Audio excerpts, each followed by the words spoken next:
Léo, il est responsable de l'aspect agrotique à l'Institut Agro-Montpellier. Il est chercheur associé à la chaire aquatique aussi.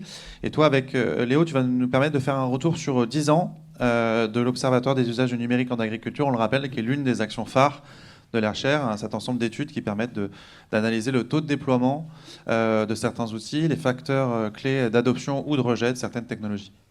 Exactement, merci Pierre. Donc je vais vous essayer de faire un panorama, un petit retour sur les 10 ans de l'Observatoire des usages du numérique en agriculture. Donc avant de commencer, un petit préambule. Aujourd'hui, c'est moi qui suis sur scène, hein, mais ce projet, si vous avez déjà assisté à des présentations de l'Observatoire, vous le savez, il a été porté pendant 6 ans par Nina et il est porté depuis 3 ans par Victoria.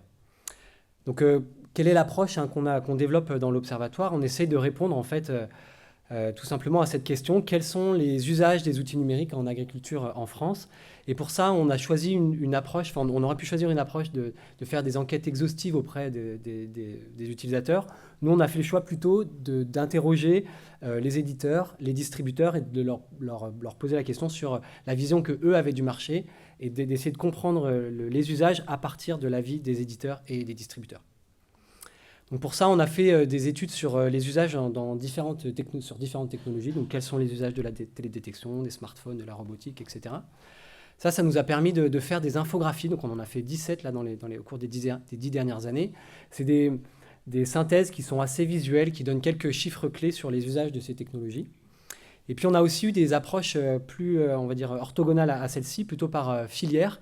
On a étudié les usages du numérique dans le maraîchage, en viticulture, en grande culture, etc. Et ça nous a permis de produire des dossiers, donc qui sont des documents un peu plus complets d'une dizaine de pages, qui permettent d'avoir une vision sur les usages de ces outils numériques dans les différentes filières. Si ça vous intéresse, je ne vais pas représenter tout ça en détail, mais si ça vous intéresse, c'est accessible directement sur notre site Agrotique, dans l'onglet des ressources. Donc, ce que je vais essayer de faire aujourd'hui, là, en 10-15 minutes, c'est d'essayer de dresser un panorama des usages à partir des études qu'on a fait. Et puis, je ferai un petit focus sur 3 études qui me paraissent intéressantes de vous partager. Donc, tout d'abord, si on représente le taux, le niveau d'usage en France des services numériques en agriculture, je pense qu'il y a 3 grands types de technologies. Le premier grand type, c'est des technologies qui ont un bénéfice immédiat pour l'agriculteur. C'est-à-dire qu'en utilisant la technologie, tout de suite, il a un intérêt à avoir accès à ces outils numériques. Ça va être le cas des stations météo, le cas des smartphones, le cas des systèmes de géolocalisation, des barres de guidage par exemple. Et là, les taux d'usage, les niveaux d'usage sont de l'ordre de 1 agriculteur sur 2 pour ce type de technologie. Le deuxième type d'outils numériques, c'est les outils dont les usages sont poussés par la réglementation ou par le respect de la traçabilité, notamment quand l'aval pousse pour l'utilisation de ces technologies.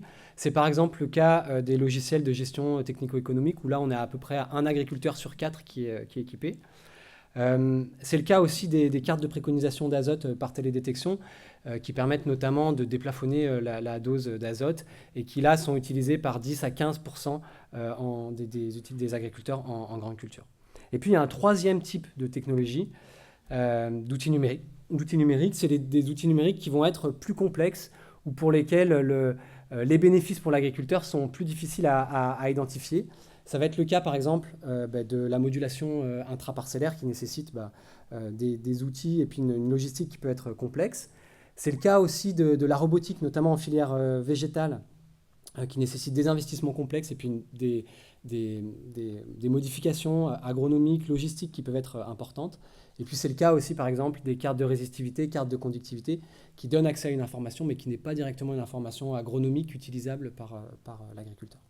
Donc voilà aujourd'hui un peu le panorama, la compréhension que nous on a sur les 10 ans des types de technologies et des niveaux d'usage de ces différentes technologies. Ce que je vous propose, c'est de rentrer un peu dans le détail de trois cas. Alors j'ai choisi le cas de la télédétection. Là on a fait des études sur les usages de la télédétection. Télédétection avec différents types de vecteurs, depuis le drone jusqu'au satellite et en passant par l'avion. Et on s'est intéressé, si on s'intéresse au service qui est commercialisé à l'agriculteur, qui va de l'image aérienne brute jusqu'à la carte de préconisation, nous on s'est intéressé vraiment aux usages des cartes de préconisation. On s'est posé la question, quels sont les usages de ces cartes de préconisation? Et pour ça, on a réalisé 25 entretiens auprès d'éditeurs, auprès de fournisseurs. Les résultats, vous les avez déjà un peu vus dans la présentation. Je crois que c'est Bruno qui avait présenté une diapo. Ce qu'on a observé, c'est qu'il y a à peu près 1,1 million en 2016, quand on a fait l'étude la première fois, 1,1 million d'hectares qui sont suivis par télédétection, principalement en grande culture, un peu en viticulture, mais principalement en grande culture et principalement pour du conseil de fertilisation. On a réalisé la même étude l'année suivante, en 2017, et les résultats qu'on obtient, c'est qu'on a 940 000 hectares qui étaient suivis. Compte tenu de la méthodologie de l'étude, je dirais qu'on est à peu près dans la marge d'erreur de notre estimation. Donc on peut dire qu'il y a une stagnation ou une baisse de ces usages. Ce qui nous a surpris, c'est qu'il n'y avait en tout cas pas d'augmentation. Pas d'augmentation franche, en tout cas. Ouais. Et puis, dans le secteur de la télédétection, et je crois que c'est Christian qui en a parlé tout à l'heure, il est arrivé un événement majeur, c'est la mise à disposition de Sentinel-2, et qui a changé le paysage de la télédétection, et qui a changé aussi la manière dont nous, on percevait les usages, puisque en 2016-2017, il y avait très peu d'acteurs, on avait finalement peu de coups de fil à passer pour avoir une vision globale du marché. Et après 2018, l'arrivée de Sentinel-2, beaucoup plus d'opérateurs mettent à disposition des images de télédétection des agriculteurs, et ça devient aussi beaucoup plus compliqué de suivre les usages. Donc on a refait l'étude, on l'a refait en 2020, et les résultats qu'on obtient, on est à peu près dans cette tendance, c'est-à-dire de stagnation, en tout cas pas d'augmentation des usages de la télédétection sur les cartes de préconisation qui sont vendues. Par contre, ce qu'on pense, mais aujourd'hui on ne l'a pas chiffré, on a du mal à évaluer ça, c'est qu'il y a quand même une accessibilité aux images de télédétection par Sentinel qui sont beaucoup plus importantes, mais on a eu du mal aujourd'hui à chiffrer ces usages. Voilà, pour la suite, moi je pense que ce serait intéressant de refaire cette étude, alors peut-être en 2026 ou en 2027, notamment parce qu'en 2026, à mon avis, il y a un nouvel acteur qui arrive et qui peut être un game changer comme l'a été Sentinel, c'est Earth Daily qui va fournir de manière quotidienne des images aériennes qui devraient être opérationnelles normalement en 2026. Donc voilà pour ce premier cas sur la compréhension des usages de la télédétection. C'est pas complètement encourageant quand même la télédétection, et c'est moins de 10%. Enfin, l'ordre de grandeur, c'est 10%, oui, c'est 10%. Ouais. Et ça, voilà, encore une fois, ça stagne malgré l'agrandissement des exploitations, malgré le recul, le déploiement, la délégation du travail en agriculture qui croît. On pourrait croire que justement les ETA s'approprient peut-être plus facilement ces outils, les CUMA ou autres, et finalement, encore une fois, à l'épreuve des faits, c'est pas encore le cas. Mais je dirais que c'est peut-être le résultat principal de ces 3 études qu'on a fait, c'est qu'effectivement, il n'y a pas d'augmentation des usages, on est sur un plateau. Alors, la dernière étude date de plusieurs années, ça vaudra le coup de le refaire, mais aujourd'hui, c'est ce qu'on nous on a perçu sur les 3 études qu'on a fait. Je voulais aussi vous parler d'une autre étude qu'on a fait, un cas qui a été évoqué plusieurs fois, le cas de la robotique agricole. Là, on s'est intéressé à la robotique à la fois dans les filières végétales et dans les filières animales, et on s'est posé la même question, quels sont les usages des outils ? Donc on a fait 2 études, et c'est des résultats qui ont aussi été présentés. Moi, ce qui me paraît intéressant, c'est qu'on a essayé d'estimer le nombre de robots qui sont en activité. Et là, on a une petite difficulté dans l'observatoire, c'est que dans l'étude précédente, on parle de nombre d'hectares. Là, on parle de nombre de robots. Donc, c'est aussi une difficulté quand on veut comparer les niveaux d'usage entre différentes technologies. On mesure pas la même chose. Donc, on a essayé d'estimer en 2018 le nombre de robots qui étaient en activité. Il y en avait une centaine en 2018 pour les productions végétales et à peu près 600 en 2023 quand on a refait l'étude. Principalement des robots qui sont des robots de désherbage, donc avec une augmentation qui est significative, mais qui, si on la met au regard du taux d'équipement en robots dans les filières animales, on n'est pas du tout du même ordre de grandeur, parce qu'il y a un facteur 100 entre les deux filières. Donc on a 10 000 robots en activité en 2018 et aussi une augmentation par rapport à 2023 avec plus de 80% d'augmentation, 18 000 robots en activité d'après les estimations qu'on a fait en 2023. Ces robots sont principalement des robots de traite en bovin laitier et finalement on a vu très peu de robots dans d'autres filières, notamment les filières des petits ruminants, ça a été évoqué dans la présentation juste avant. Ce qu'on a fait aussi dans cette étude et qui me paraît intéressant de vous partager, c'est qu'on a essayé de regarder qui sont les acteurs du marché. Et c'est très différent entre les acteurs de la robotique agricole dans les filières animales et dans les filières végétales. Dans les filières animales, c'est principalement des acteurs de l'agriculture, très peu des acteurs qui se sont développés spécifiquement pour la robotique agricole ou des acteurs qui sont de la robotique.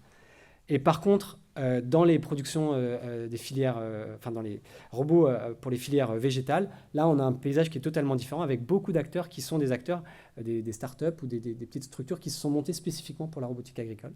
Alors ça, c'est le panorama de 2023. Je pense que ça vaudrait le coup de le refaire aujourd'hui, notamment par rapport au rachat de ces structures-là qui sont au centre du graphique par des gros équipementiers. Ou des arrêts. Ouais, je pense à Tutilo qui s'est arrêté. Voilà pour le deuxième exemple que je voulais partager avec vous. Et puis un troisième exemple, un troisième exemple sur les capteurs de rendement. Donc là, on parle de capteurs de rendement sur les moissonneuses batteuses qui permettent de visualiser le rendement directement dans la cabine, mais qui permettent aussi de produire a posteriori des cartes de rendement comme celle-ci. Et donc là, de la même manière, on s'est posé la question, quels sont les usages? Et on a réalisé 24 entretiens pour répondre à cette question. Alors d'abord, on a essayé d'évaluer le taux d'équipement.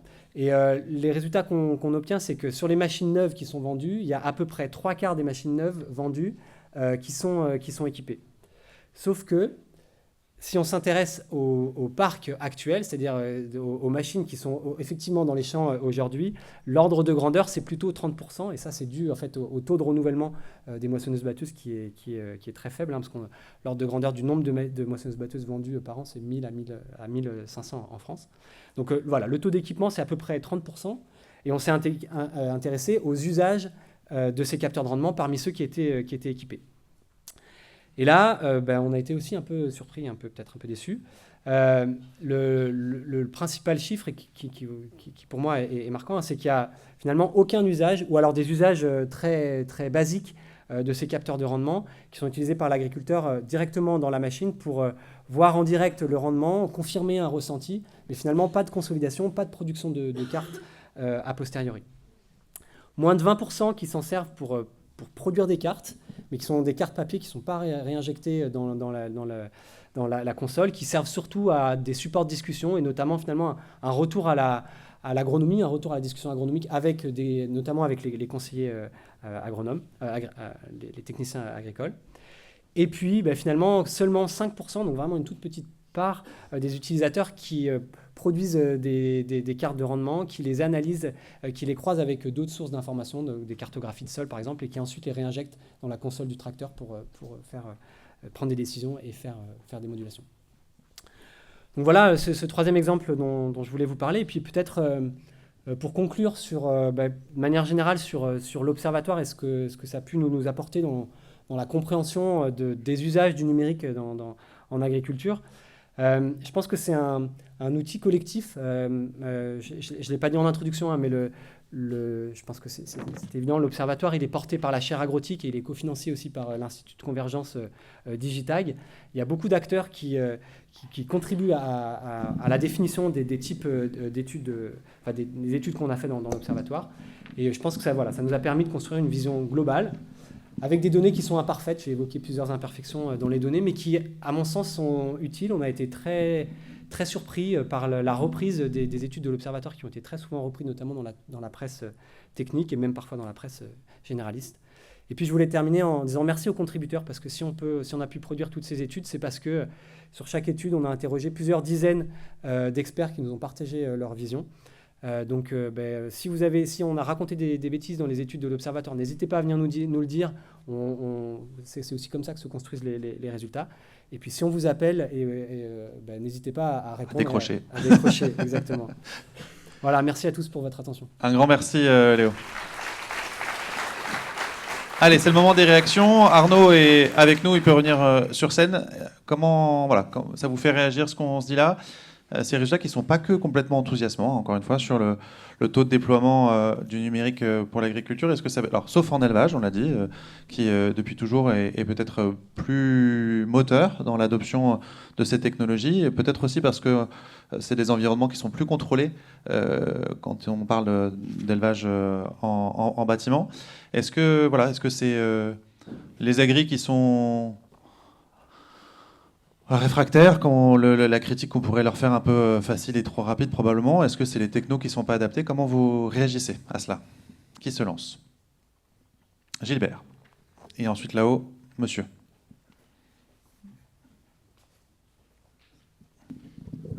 Commentaire, question, j'imagine. Oui, c'est bon. C'est par rapport aux capteurs de rendement, effectivement, c'est très décevant, vu qu'en fait, ça existe depuis quasiment les années 80-90, hein, et que les gens ne l'utilisent pas alors que c'est une source de données intéressante. Et peut-être parce qu'il manque quelque chose là-dedans, c'est qu'en fait, il y a une complexité d'interprétation. Mais il y a une facilité qui n'est pas faite, c'est de passer à l'économique, c'est-à-dire transformer ces cartes de rendement en cartes de rentabilité. Ce serait déjà un point important. Et ça, c'est presque un appel que je lance. C'est tellement facile à faire de convertir une carte de rendement en produit brut et de soustraire tous les coûts et de voir ce qui est en négatif, en positif. Déjà, c'est une entrée pour discuter agronomie. Et je te rejoins, c'est un vecteur de compréhension agronomique extrêmement intéressant. Ça renvoie à la question de l'accompagnement terrain de toutes ces solutions qui peut-être fait défaut en partie. Là-haut, il y avait une question. Vas-y, je réagis pendant que monsieur y monte. Ok. Pour réagir à ce que tu dis, Gilbert.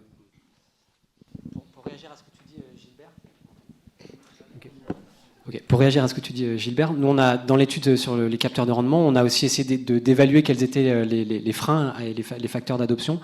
Parmi les freins, il y a la complexité d'étalonnage du capteur. Il y a aussi la difficulté dans le nettoyage des données. Et puis il y a aussi ce que tu évoques sur le fait que la perception de l'intérêt de cette donnée-là, et je pense je suis 100% d'accord avec ce que tu as dit. Et puis il y a un quatrième point qui ressort dans notre étude, c'est la formation et l'accompagnement, notamment par les concessionnaires, qui finalement sont assez peu formés, pour qui ces capteurs-là ne sont pas des enjeux forts. Ouais, le numérique, c'est pas magique. Monsieur. Oui, bonjour, Thomas Pitra, Société Geocarta. On est l'entreprise qui fait les cartes de résistivité dont vous parliez au début de votre présentation. Et est-ce que dans vos études, donc la question est adressée à Léo, vous posez des questions sur quels seraient les freins à l'utilisation des outils, parce que nous on remarque qu'en fait les outils en tant que tels, ils fonctionnent très bien, que ce soit des capteurs pour faire des cartes, que ce soit des machines pour faire de la modulation intraparcellaire. Et on se pose la question, mais pourquoi est-ce que tout ça n'est pas plus utilisé, dans le sens où, a priori, agronomiquement parlant, ça fait du sens. Voilà, quelle est votre analyse sur le sujet ? Alors spécifiquement sur ce point-là, effectivement, dans les études de l'Observatoire, on essaie d'évaluer les usages et puis on essaie de comprendre les freins et les leviers. Alors de mémoire, mais ça vaudrait le coup de se replonger ensemble dans l'étude. Elle est d'ailleurs disponible sur cette adresse-là où il y aura toutes les infos pour répondre à cette question. Mais de mémoire, le principal frein sur cette étude-là, c'était la difficulté d'accéder à une information agronomique directement utilisable, par exemple la réserve utile ou des caractéristiques du sol, et finalement de passer d'une résistivité ou d'une conductivité. C'est des informations qui sont peu parlantes pour les agriculteurs. C'est le frein majeur qui avait été identifié. Arnaud, tu le disais tout à l'heure, du côté de l'élevage, c'était finalement pas que des informations agronomiques ou zootechniques qui justifiaient ce niveau d'adoption, c'était surtout le temps gagné, le confort de travail. Est-ce que on peut faire un parallèle en disant que peut-être dans la carte de résistivité ou d'autres solutions, finalement, ce premier gain immédiat en termes de confort et de temps de travail, il n'est pas peut-être perçu par opposition à ce que tu décrivais à l'instant ? Pour le végétal, je ne peux pas m'exprimer, mais clairement, les éleveurs aujourd'hui, et les jeunes générations encore plus, sont très attentives à leur temps de travail et cherchent des moyens pour le réduire, tout en maintenant un niveau de production, de productivité suffisant. Donc les outils qui se positionnent sur ce marché-là et mettent en avant ça, forcément, vont plus percer en élevage, quoi, clairement. Et je pense que c'est un enseignement peut-être qu'on peut tirer, c'est j'utilise un outil, je renseigne des données et on verra en fin de campagne si ça m'est utile. Ça suffit peut-être pas. Alors que si j'utilise un outil qui me permet d'avoir un premier gain un peu immédiat en termes de confort de travail ou une première orientation de ma pratique, et qu'en plus, derrière, je peux développer une analyse très poussée qui me permettra de faire une analyse technico-économique et de m'en servir l'an prochain, là, peut-être, ça peut percer. Mais en tout cas, moi, c'est peut-être ça que je retiens comme enseignement. Oui, et c'est clairement, enfin, quand on voit là d'ailleurs le taux d'utilisation des logiciels de gestion, on a le même constat sur les filières animales, et c'est assez surprenant qu'en 2025 encore, on n'ait qu'un quart ou 30% des éleveurs qui utilisent ces outils qui sont disponibles sur des smartphones, et qui finalement ne leur servent à rien. Ouais, c'est ça. Enfin, désolé de le dire comme ça, en tout cas, ils ne le perçoivent pas comme leur étant utile à eux, même si c'est très utile pour le reste de la filière. En plus, oui. Une dernière question là-haut. Là-haut, finalement. Oui. Grégoire Dupré, fondateur d'Abellio. Merci de me présenter, Pierre. Bonjour Léo, bonjour Arnaud. Question pour Léo, justement. Je me pose la question, alors on a vu que l'avantage principal du déploiement du numérique sur l'élevage, c'était le confort de travail. C'est irrémédiable et on voit que effectivement ça aboutit à des taux de déploiement assez impressionnants, notamment sur les robots de traite, qui est quand même le premier robot agricole dans le monde, je pense. Léo, sur la partie végétale que je maîtrise mieux, donc je ne vais pas m'aventurer sur l'élevage, est-ce que, alors là on s'est posé la question justement du déploiement, tu as montré le panorama avec 3 niveaux de déploiement d'outils, est-ce que quelque part la question du ROI, tu ne l'as pas du tout abordé, est-ce que ce n'est pas finalement là la maître question qui permet à un agriculteur de se projeter demain dans l'utilisation d'un outil numérique ?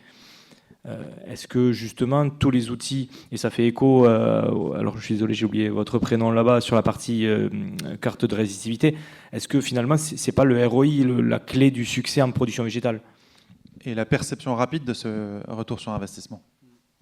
Oui, enfin, clairement, dans les différentes études qu'on a fait sur l'observatoire, le retour sur investissement est un des facteurs d'adoption central. C'est pas le seul, et je pense que c'est important aussi d'avoir ça en tête, notamment le gain de confort.